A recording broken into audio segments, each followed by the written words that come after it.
수천 개의 수중 폭탄이 깔린 영하 20도의 지옥, 생존 확률 0%의 이 죽음의 바다에 스스로 배를 몰고 들어간 73명의 사내들이 있었습니다. 단 한 명의 생존자도 단 한 구의 시신조차 남기지 못한 채 전원 증발해 버린 유령선, 세계 최강미 해군조차 함부로 접근하지 못했던 절대진입 불가 구역에서 벌어진 대한민국 해군 역사상 가장 끔찍하고 숭고한 희생, PC-704 지리산함이 진실입니다. 1951년 12월 전쟁이 절정으로 치닫던 강원도 원산 앞바다, 북한군과 소련군은 연합군의 해상 접근을 원천 봉쇄하기 위해 무려 3,000개가 넘는 기뢰를 바다 밑에 촘촘히 깔아놓았습니다. 어둠 속에서 스치기만 해도 군함 전체가 산산조각 나며 수십 명의 목숨이 증발해버리는 공포의 수중 무기, 압도적인 화력과 거대한 함대를 자랑하던 미 해군조차 혀를 내두르며 진입을 포기해버린 죽음의 해역이었습니다. 하지만 누군가는 반드시 이 핏빛 지뢰밭을 뚫고 들어가 적의 해안 보급로를 타격하고 숨통을 끊어놓아야만 했습니다. 모두가 공포에 질려 거친 파도만 바라보며 침묵하던 그때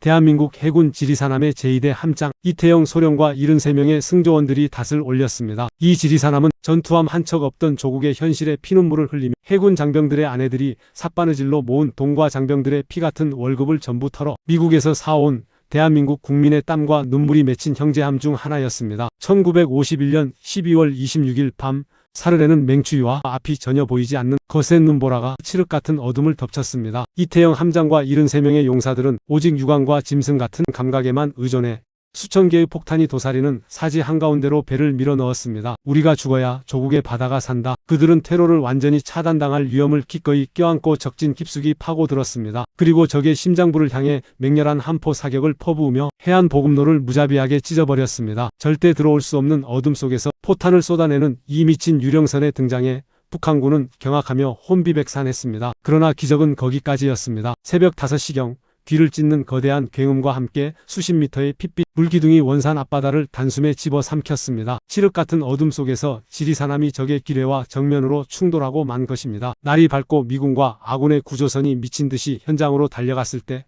바다 위에는 갈기갈기 부서진 구명정 파편 몇 개만이 처참하게 떠다닐 뿐이었습니다. 73명의 승조원 전원 증발, 단 한 명의 생존자도 심지어 시신 한 구조차 차가운 바다는 끝내 허락하지 않았습니다. 조국을 위해 스스로 폭파 스위치를 누른 것이나 다름없는 너무도 처절하고 완벽한 산화였습니다. 이 비현실적인 희생 앞에 지옥 같은 원산 앞바다의 공포를 누구보다 잘 알고 있던 미 해군과 연합군 지휘부는 숙연히 모자를 벗고 최고의 경의를 표했습니다. 73명의 청춘들은 지금 이 순간에도 칠흑 같은 원산 앞바다에서 조국을 지키는 영원한 항해를 계속하고 있습니다. 오늘의 평화가 결코 당연하지 않다면 차가운 심해로 가라앉은 이 73명의 이름을 함께 기억해 주세요. 기억의 전선은 잊혀진 영웅들의 이야기를 이어갑니다.